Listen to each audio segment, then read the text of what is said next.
அதாவது பாருங்க, கிருஷ்ணன் நிக்கிறார். எப்படி நிக்கிறாருன்னு கேட்டா, நீங்கிறவனுக்கு பக்கத்துல நிக்கிறார். நானுங்கிற கிருஷ்ணன் நீங்கிற மனிதனை பக்கத்துல நிக்க வச்சுட்டு இருக்கார். இதுக்கு என்ன பொருள்னு கேட்டா, இடைவெளி ரொம்ப கம்மிங்கிறது பொருள். யாருக்கும் யாருக்கும்? சொல்லப்படுறவனுக்கும் கேட்கப்படுவனுக்கும். அப்படியே நீங்க குருக்ஷேத்திரத்துக்கு போங்க. இப்போ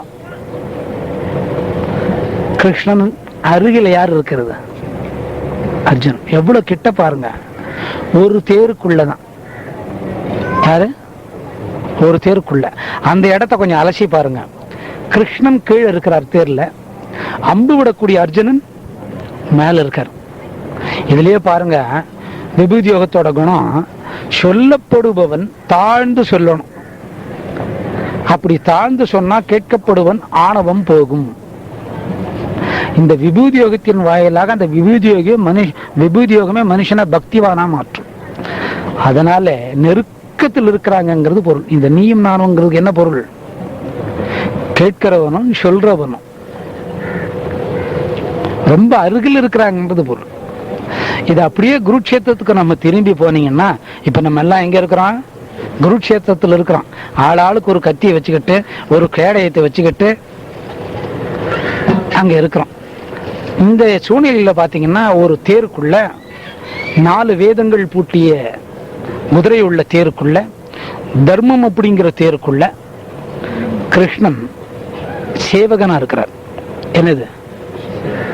நல்ல கருத்தை சொல்றவங்க எல்லாம் என்ன ஆகணும்? சேவகன் ஆகணும். நம்ம எப்ப சேவகன் ஆகிறோம்? கல்யாணம் பண்ணிண்டா வம்பு தும்புக்கெல்லாம் போவாதே, அடங்கி எங்க மனைவி இடத்துல அங்க அடங்கினா எல்லா ஞானமும் வரும். அப்ப சொல்லக்கூடியவன் சேவகன் ஆகிறான். பெண்ணிடத்துல அடங்கின புருஷனால ஒரு குடும்பம் கெட்டதா சரித்திரமே இல்லை. 100ல் 1 தான் கெடும். அந்த அம்மாவுக்கு வாய் காதுக்கு அப்புறம் அது இதுல சேர்க்கக்கூடாது. பெண்ணோட சொல்ல கேட்ட புருஷன் பாதிச்சதாவே சாஸ்திரம் கிடையாது.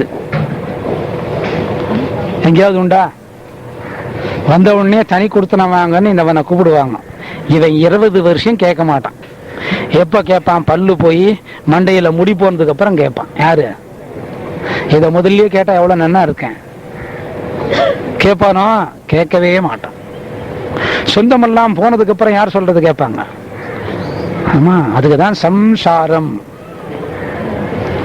ஆகையினால சேவகம் செய்யக்கூடியவங்க தாழ்ந்து போகணும், சேவகனா மாறிடணும். ஆகையினால கிருஷ்ணன் எப்படி மாறிட்டாரு? சேவகனா மாறிட்டாரு. யாருக்கு சேவகம் பண்றாரு? அர்ஜுனனுக்கு சேவகம் பண்றாரு. அந்த சேவகம் பாருங்க, தெய்வம் சேவக ரூபத்துல, சேவை ரூபத்திலையும் தாழ்ந்து ஒரு படி கீழே உக்காந்து சொல்றது.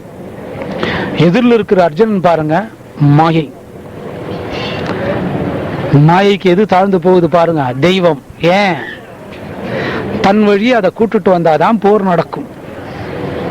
அப்ப அர்ஜுனனோட உருவம் மொத்தம் என்ன? மாயை. தெய்வம் எப்படி சொல்லுது? சேவகன் ரூபத்துல தாழ்ந்து ஒரு படி கீழே இருந்து நின்ன கோலத்துல அம்பாரி வச்சுண்டு வில் எல்லாம் வச்சுண்டு ஆணவமா கேட்கிறாரு, இது எங்க தாத்தா, இது எங்க தம்பி. அந்த நினைவு ஏன் வந்தது? மாயைங்கிற ஆணவம் இருந்ததுனால அவனுக்கு அந்த நினைவு வந்தது. குருக்ஷேத்திரத்துல வந்து கூட என்ன வந்தது? ஆணவம் பிடிச்சுண்டது மாயே. விபூதி யோகத்துல இத சொல்றார். எது சொல்றாரு? மாயை வெல்லக்கூடிய சக்தி என்னோட குணத்தை அறிந்தால் உண்டு. விபூதிங்கிறதுக்கு நேர் அர்த்தம் என்னன்னு கேட்டா குணம். யாரோட குணம்? தெய்வத்தோட குணம். இப்போ வாசகர்கள் கேட்கறாங்க, எனக்கு புரியலையே அப்படின்னு. இப்ப நீங்க உங்க வீட்டுக்கு போறீங்க, 2 பொம்மை வாங்கிட்டு போறீங்க. உங்க பசங்க கிட்ட கொடுத்தா என்ன சொல்லுவாங்க? எங்கப்பா ரொம்ப நன்னவர் அப்படின்னுவாங்க. ஒண்ணுத்த வாங்கிட்டு போய் கொடுத்தா என்ன பண்ணுவாங்க? சண்டை வந்துடும். இந்த 2 பொருளை 2 குழந்தைங்களுக்கு கொடுக்கறனால உங்களை என்ன சொல்றாங்க? நல்லவர். அதுல என்ன மறைஞ்சிருக்குது? உங்களோட குணம் ஏன் மறைஞ்சிருக்குது? 2 பொம்மையை வாங்கி கொடுத்தீங்க. அந்த பொம்மைங்கிறது என்ன? செயல். வழங்கப்பட்டது சேவகம், கொடுத்தது குழந்தை இடத்துல. பிரதிபலன் எதிர்பார்க்காம தகப்பனார் கொடுக்கிறார். அதனால இத்தனை பொருள்கள் சேர்ந்தா அதுக்கு விபூதின்னு பேர். ஒரு தகப்பன் இடத்துல என்ன மாதிரி அன்பு இருக்கோ அதே மாதிரி யார் இடத்துல இருக்குது? இறைவன். அது கூட பாருங்க, ஸ்ரீ பகவான் கிருஷ்ணன் இடத்துல இருக்கு. அதனால்தான் இந்த தலையங்கம் விபூதிங்கிற யோகமா வச்சார் 10ல். இந்த விபூதிங்கிற யோகத்துக்குள்ள இன்னும் நம்ம நுழையில. விபூதினா என்ன பொருளுங்கிறது இப்ப நம்ம சொல்லிக்கிட்டு இருக்கோம்.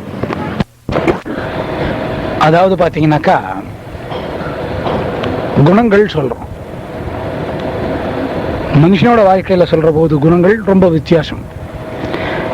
மனிதனோட நடைய பழக்க வழக்கங்களை கவனிச்சு குணம் சொல்றோம். அது சராசரி மனிதனோட குணம். இந்த குணத்தை தெய்வீகத்தோட ஒப்பிடுற காலத்துல விபூதின்னு சொல்றோம். விபூதிங்கிறது தெய்வத்தை சாரக்கூடிய சொல், அதாவது ஆன்மீகத்தை சாரக்கூடிய சொல். ஆன்மீகத்தை சாரக்கூடிய சொல். அதனால இந்த விபூதிங்கிறது குணம். இப்ப இதுக்கு முன்ன நம்ம சொல்லியிருந்தோம், தகப்பனாரோட குணத்தை நிர்ணயிக்கிறதுக்கு ஒரு பொம்மை தகப்பனார் பசங்களை நிர்ணயிச்சோம் இல்லைங்களா? இப்ப வாசகர் நினைக்கிறாங்க, ஏன் இந்த கருத்து சொல்றீங்க? அதுக்கு எழுத்தாளர் இப்ப பதில் சொல்றாரு. கொஞ்சம் சிந்திச்சு பார்த்தீங்கன்னாக்கா, தகப்பனார் என்று சொல்லக்கூடிய மனிதனும் அந்த 2 குழந்தைகளும் மறைந்து போகக்கூடிய தன்மை உள்ளவர்கள். ஆமா, அந்த 2 பேரும் பேசக்கூடிய தன்மை உடையவர்கள். அந்த குழந்தைங்க மட்டும் கொஞ்சம் நிதானமா பேசலாம், கொஞ்சம் வயசு கூடணும். குழந்தைங்க பேசுறதுக்கு 2.5-3 வயது ஆகலாம். அப்பதான் அந்த குழந்தைங்க பேசக்கூடிய ஆற்றல் வரும். இங்க பாருங்க, பேசாது இருக்கிறது அந்த பொம்மையாக்கும். தகப்பனார் வாங்கி கொடுத்த பொம்மை எந்த காலத்திலையும் இந்த பொம்மை பேசாது. இந்த தகப்பனாரோட குணம் நிர்ணயிக்கப்பட்டது. ஏன்? இதுல குடுக்கல் வாங்கல் இருக்கு. அந்த குடுக்கல் வாங்கல் எங்க இருக்குது? அந்த இரத்த உறவுக்குள்ளேயே இருக்குது. தகப்பனார் மகன் அல்லது மகள், தாயார் மகன் அல்லாபோன மகள். இந்த கொடுக்கல் வாங்கல் இதுக்குள்ளே இருக்கு. சில நேரத்தில்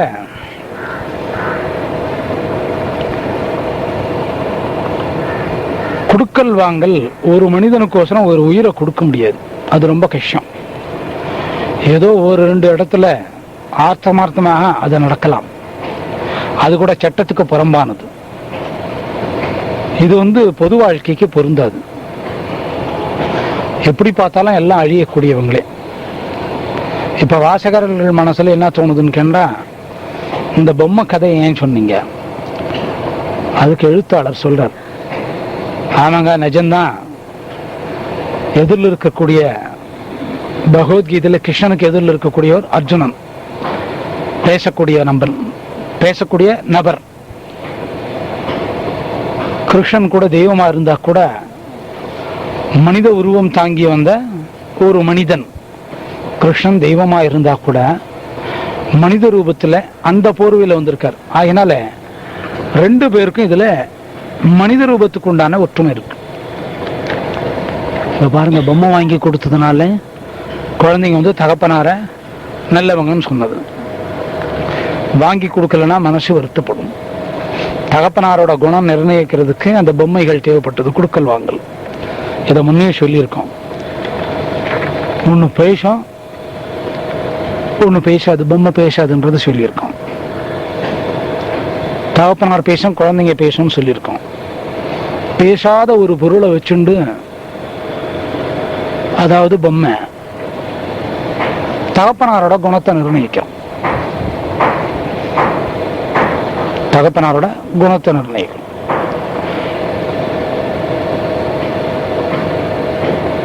இப்ப மனைவியும் பேசுறவங்க, வீட்டுக்காரன் பேசுவாங்க. இவங்க 2 பேர் பேசாது இருந்தா செலவு கம்மி. யார் 2 பேர் பேசாது இருந்தா? புருஷன் பொண்டாட்டி. பொண்டாட்டி அன்பா பேசினா என்ன ஆகும்? செலவாகும். கழுத்துக்கு ஒரு நெக்லஸ் வாங்கி வந்து கொடுக்கணும். அப்ப சம்சாரம் என்ன சொல்லுமாக்கும்? என்னதான் சொல்லுங்க, எங்க வீட்டுக்காரன மாதிரி ஆகாது. வாங்கிட்டு வந்த பொருள் என்ன? நெக்லஸ். அது பேசுமோ? பேசாது.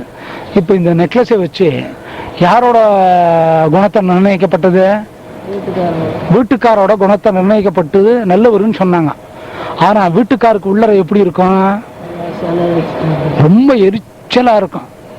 மேல அம்மாடி நல்லா இருக்கா, போட்டுண்டியா, உடனே அந்த அம்மா சொல்லுமாக்கும், இதை விட இன்னும் நல்லதா வாங்கின்னு வந்திருக்கலாங்க அப்படின்னு. இன்னும் எப்படி இருக்கும் எரிச்சல் இருக்கு? இது ஏண்டா நம்ம சம்சாரத்துக்கிட்ட கேட்டோம்னு எரியும். இதுல பாருங்க, ஆம்பளைங்களுக்கு இந்த எரிச்சலை கூட வெளியே காட்டிக்க முடியாது. யாரு அதுல கோச்சுண்டு 4 நாள் பேசாது இருந்தா என்ன பண்றது? ஆக இந்த மாதிரி 2 பேர் பேசக்கூடிய நிலைகள் இருந்தா கூட ஒரு சராசரி ஒரு பொருளை வச்சுதான் குணங்களை தீர்மானம் பண்ணிக்கிறோம். ஆனா இங்க பாருங்க, சொல்லக்கூடிய விஷயம் தத்துவ ரீதியான விஷயம். அது பகவத்கீதை. பேசக்கூடிய மனிதன் தெய்வ ரூபம் தாங்கி வந்தவன். கேட்கக்கூடிய மனிதன் மனித ரூபத்திலே இருக்கக்கூடிய நரன். சொல்லக்கூடிய சப்ஜெக்ட் யோகம் அப்படிங்கிறது. இந்த யோகம் அப்படிங்கிறதுக்கு முன்னமே சொல்லியிருக்க நம்ம உயர்தல் அப்படிங்கிறது. யோகம்னா என்ன சொல்லியிருக்கோம்? உயர்தல், மேலே உயர்தல். உயர்ந்து மறுபடியும் கீழ்நிலைக்கு வராதிருத்தல். மறுபடியும் கீழ்நிலைக்கு வராதிருத்தல்னா பிறக்காத தன்மை இருக்கக்கூடிய நிலை அப்படின்னு போகும். யோகத்துக்கு சொல்லியிருக்கோம். இன்னொன்னு, இந்த யோகத்துக்கு இன்னொரு அர்த்தம் என்னன்னு கேட்டா முயற்சி. என்னது? முயற்சி. இந்த இடத்துல என்ன முயற்சின்னு கேட்டா கேட்கறதே ஒரு முயற்சி. கேட்கக்கூடியவர் யாரு? நரனான அர்ஜுனன். சொல்லக்கூடிய நபர் யாரு? தெய்வமான மனித ரூபம் தாங்கி வந்த கிருஷ்ணன், நாராயணன். ஆக சொல்லக்கூடிய நிலைக்கு வரும்போதே ரகசியங்களை சொல்றார். தெய்வீகத்தோட ரகசியங்களை வெளிப்படுத்துறதே குணம்னு பேர். தெய்வீகத்தோட ரகசியங்களை தானே தன் வாயால சொல்றதுக்கு பேரு குணங்கள். அந்த குணத்தெல்லாம் சொல்றார். அந்த குணங்கள் அப்படிங்கிறதுக்கு நேர் அர்த்தம் விபூதி. அதனால்தான் 10வது யோகத்துக்கு தலையங்கம் விபூதி யோகம் அப்படின்னு வச்சார். சிலர் கூட பேசும்போது பாருங்க, இது தெய்வ ரகசியம். என்னது? சொல்லக்கூடாது. இப்ப நீங்க கதையில கூட ஒரு வரம் வாங்கிடுவாங்க, தெய்வம் கொடுக்கும். அந்த தெய்வம் கொடுத்த போது சொல்லும், நீ எங்கேயும் வெளியே சொல்லக்கூடாது. அதுக்கு ஏன் வரத்தை கொடுப்பானே? அப்படி மீறி சொல்லிட்டா காலை ஓடிச்சு போகும். அதுக்கு பேர் என்ன? ரகசியம். எப்ப தலை வெடிக்கும்? சொல்லாம இருந்தா தான் வெடிக்கும். எப்ப வெடிக்கும்? ஆமா, அது ஒரு பெரிய பாரமோ இல்லையோ? சொல்லிட்டு வெடிச்சு போனா கூட பரவாயில்லையா? ஒரு நாளோட போவோம். என்னங்க, நான் ஒரு ரகசியத்தை 80 வருஷமா காப்பாத்துறேன். அது எவ்வளவு கஷ்டம் பாருங்க. அந்த மாதிரி ரகசியத்தை காப்பாத்தினாவே அதுக்கு என்ன பேருன்னா பொய். எது? பொய்.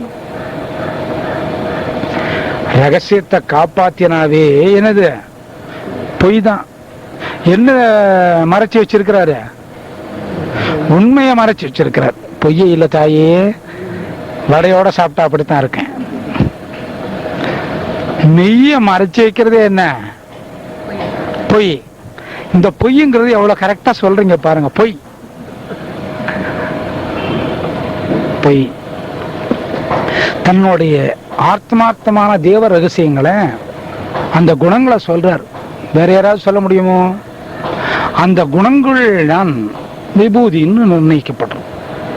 எது விபூதி என்று நினைக்கும்.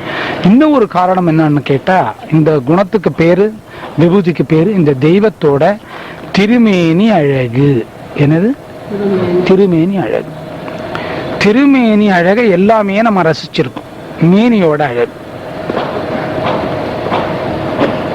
ஐயா, எங்க வீட்டுக்கார் ரொம்ப கருப்புங்க. ஒரு அம்மா சொல்றாங்க ரொம்ப அட்டை கருப்பு, அவரோட மேனி எப்படிங்க நாங்க ரசிக்கிறதுன்னு சொல்றாங்க. நீங்க இங்க குதர்க்கமான கீழ்நிலைக்கு மனசை கொண்டு போக கூடாது. அவர் கருப்பா இருந்தா கூட ஒரு காலத்துல குழந்தையா இருந்திருப்பாரு. குழந்தையா இருந்திருக்கிற காலத்துல அவங்களுக்கு ஒரு கருப்பா ஒரு அம்மா இருந்திருக்கும். அதுவும் ரொம்ப அட்டக்கரியா இருந்திருக்கும். இது அம்மா அட்டக்கரி, குழந்தை பிறந்த குழந்தையும் அட்டக்கரியா இருக்கும். எசுக்கு பிசுக்கா ஒரு சிலது வெள்ளையா கூட பிறந்தோம், அது இந்த இடத்துக்கு சேராது. இல்ல சிலர் ஆஸ்பத்திரியில இருந்து கூட மாத்தி தூக்கிட்டு வருவாங்க, அது நம்ம பொறுப்பு அல்ல, அதெல்லாம் சட்ட நோக்கத்துக்கு போகணும்.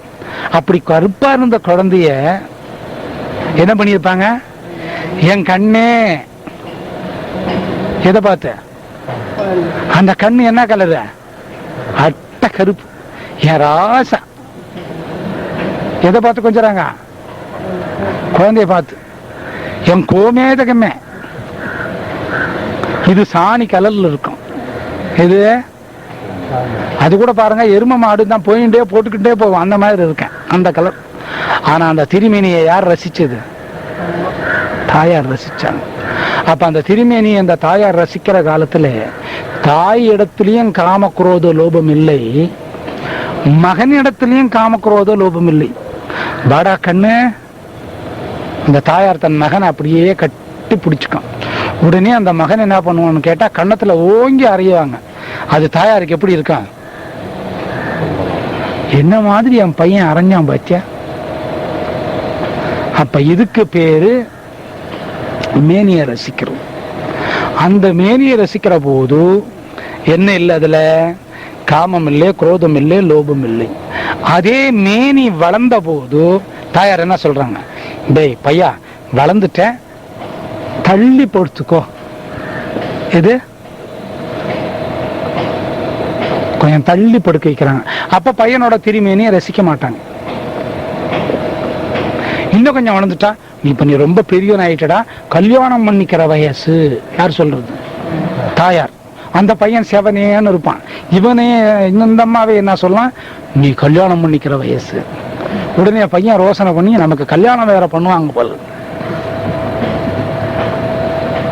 அப்புறம் ஒரு கல்யாணம் ஆயிட்டு.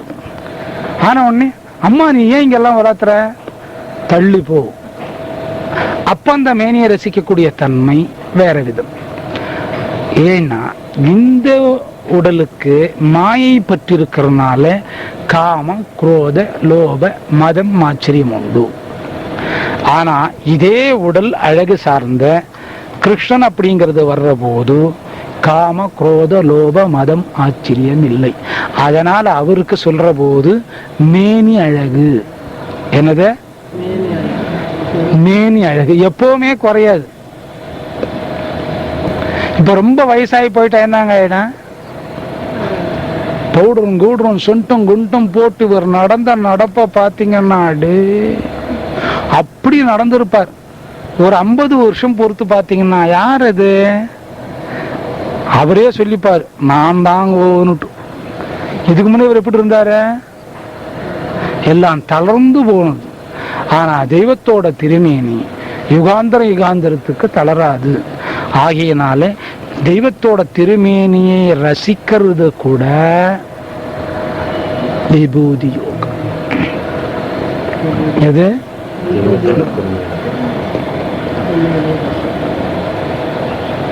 அவங்கள தொட்டுங்க பஞ்சு மாதிரி இருக்கிறாருங்க. சொல்றேன்ல,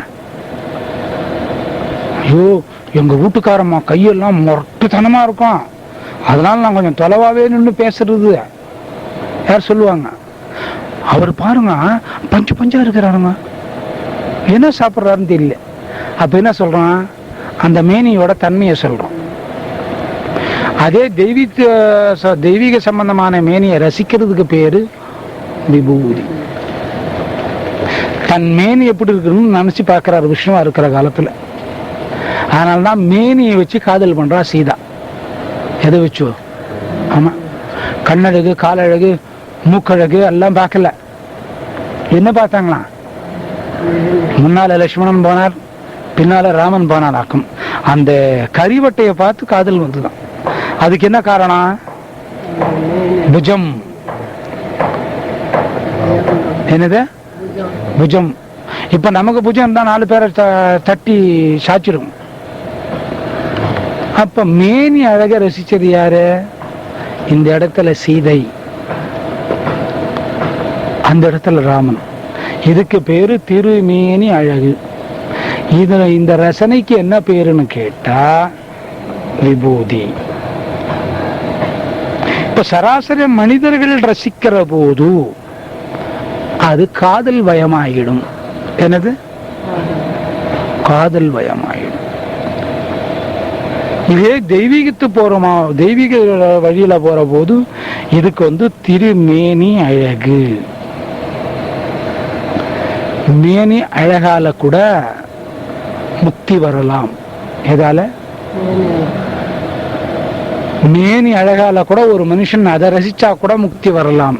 அதனாலதான் பாருங்க, ருக்மிணி துளசிக்குள்ள கிருஷ்ணன் அடைக்கிட்டான். எதுக்குள்ள? ராதை போய் கேட்டாலும், இந்த மாதிரி கிருஷ்ணனை அடமானம் வச்சுட்டாங்கோ, இந்த மாதிரி அழிச்சுட்டு போறாங்கோ, இனிமேல் ஆத்துக்கே வரமாட்டாராம். இது நான் வர்றேன், துளசி பூஜை பண்ணிட்டு இருக்கேன், துளசி பூஜை பண்ணிட்டு சத்த வர்றேன். அப்ப ராதை கேட்டாலாம், இந்த மாதிரி வீட்டுக்காரன் போறானே, இருமா நான் கிருஷ்ணனோட மேனி அழக ரசிச்சுட்டு இருக்கேன், நான் இந்த மாதிரி மேனி அழகு கிருஷ்ணனை பார்த்து பார்த்து அவர் அடமானம் வச்சு விட்டேன்னா ராதே. அதுக்கு அந்தம்மா சொல்றாங்களா, இது வேற மேனி அழகு, நீ ரசிச்சது வேற மேனி அழகு.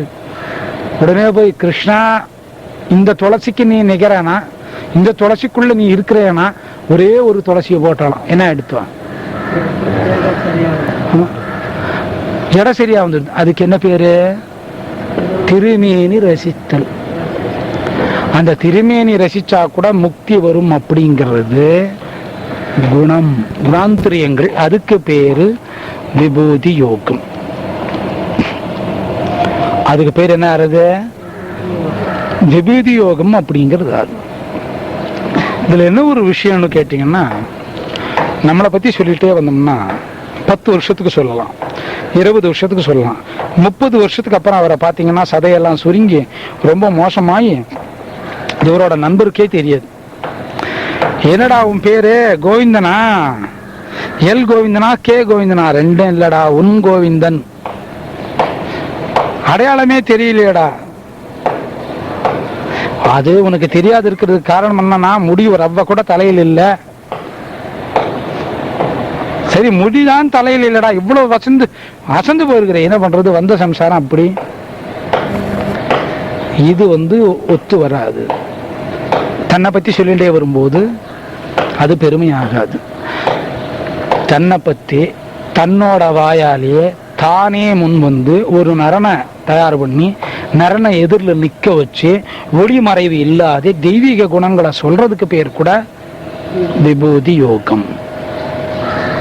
10ஆம் நம்பர்ல கொண்டு போய் நேரா நிக்க வச்சாரு இந்த விபூதி யோகம் அப்படிங்கிறது.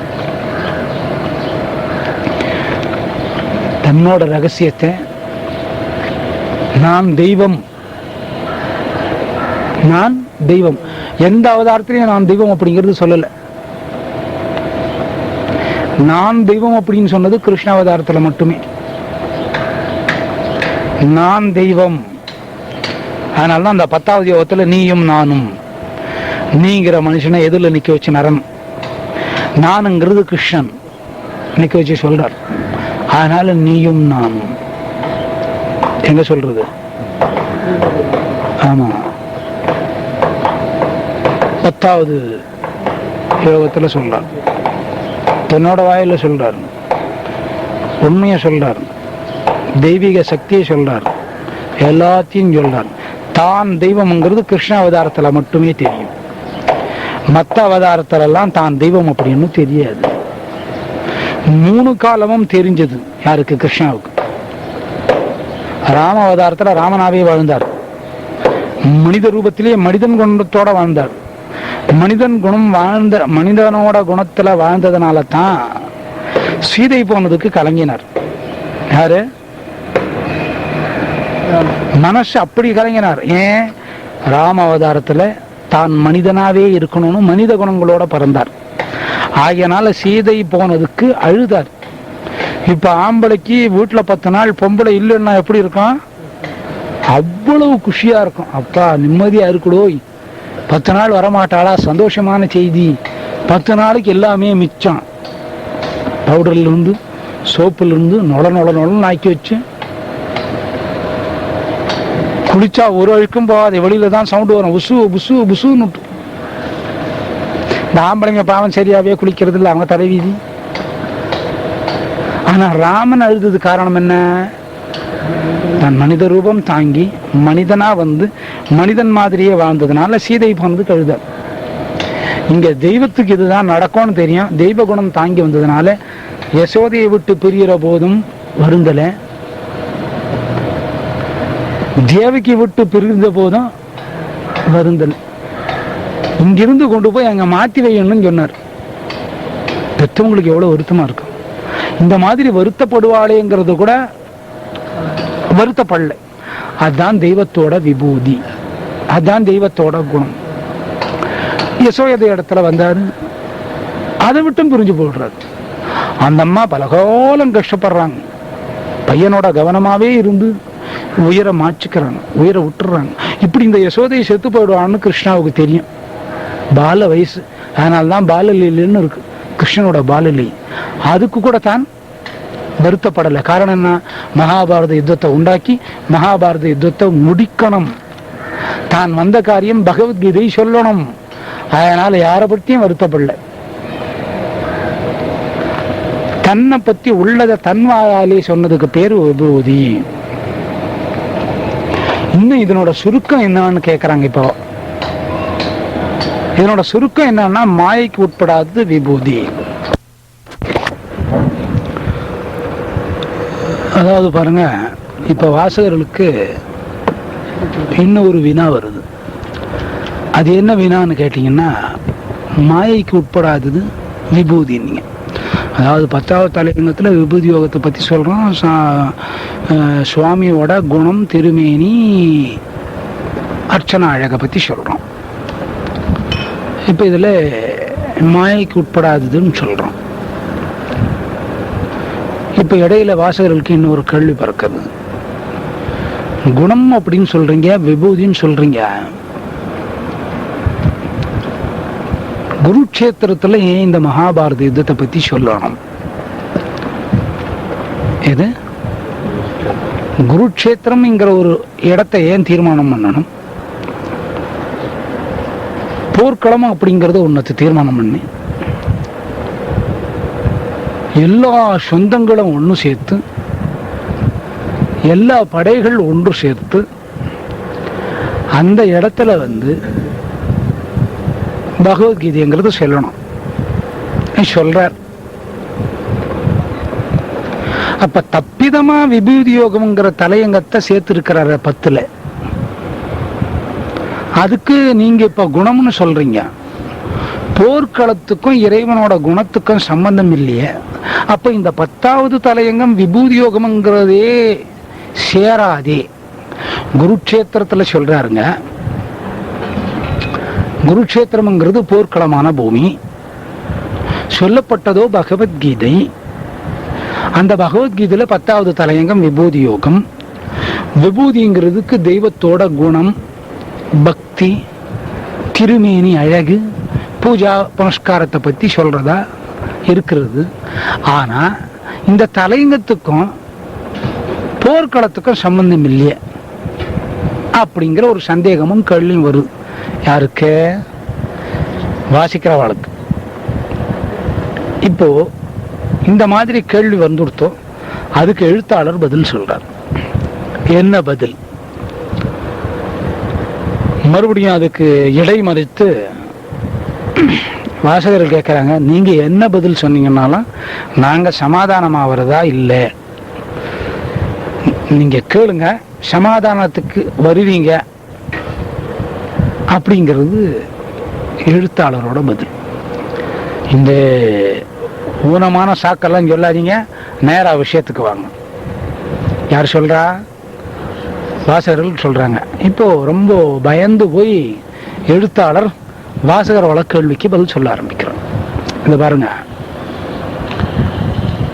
குருட்சேத்திரம் எங்க? இந்த குருட்சேத்திரத்தில் என்ன நடக்கிறது? தர்மத்திற்கும் அதர்மத்துக்கும் சண்டை. யார மையமா வச்சு நடக்கிறது? கிருஷ்ணனை மையமா வச்சு நடக்கிறது. இந்த போருக்கு யார் கதாநாயகன்? அர்ஜுனனோ கதாநாயகன் அல்ல, கௌரவர்களோ கதாநாயகன் அல்ல. கதாநாயகன் யாரு? கிருஷ்ணன். யாருக்கோசரம் சண்டை போடுறாரு? தர்மத்துக்கோசரம் சண்டை போடுறாரு. அப்ப அந்த குருட்சேத்திரத்துல சொல்ல காரணம் என்ன? சண்டையே வாண்டாமுன்னு தான் சொல்றாரு. எங்க வந்து கூட சொல்றாரு, அவர் விரும்பி சண்டை போடல, சண்டை வந்தா தான் பகவத்கீதைங்கிறது ஒண்ணு சொல்ல முடியும். ஆனா இதுல ஒரு விஷயம் பாருங்க, அவங்க 2 பேரும் பகவத்கீதை சொல்லி ஒருத்தர் கேட்டுட்டாங்க. பொதுமக்களான நமக்கு இந்த சிரத்தை எல்லாம் இல்லை. கேட்கறதே நம்ம கஷ்டப்படுறது தான் பெரிய போர். எது எது பெரிய போர்? இது என்னடா தலைவிதி, பகவத்கீதைன்னு ஒண்ணு இருக்குது, அதை தொடக்கூடாதான், தொட்டா சண்டை வருமா, கேட்க கூடாதான், இத போய் நம்ம கேட்கிறோம்னு நினைக்கிறோமே. போர்க்களத்தை விட எது ரொம்ப சிரத்தை இல்லாதது, சிரமமானது இதுதான். ஆனா அங்க வைக்க காரணம் என்ன? எங்கேயும் ஆன்மீகத்தை, எங்கேயுமே தர்மத்தை கடைப்பிடிக்கணுங்கிறனால தன்னோட குணத்தை எங்க கூட கடைசியா ஒரு முறை சொல்றார், எல்லாம் ஆண்டு போறீங்க, நீங்க மாற வேண்டிய அவசியம் இல்லை, உங்களோட தப்பிதத்தை உணர்ந்தீங்க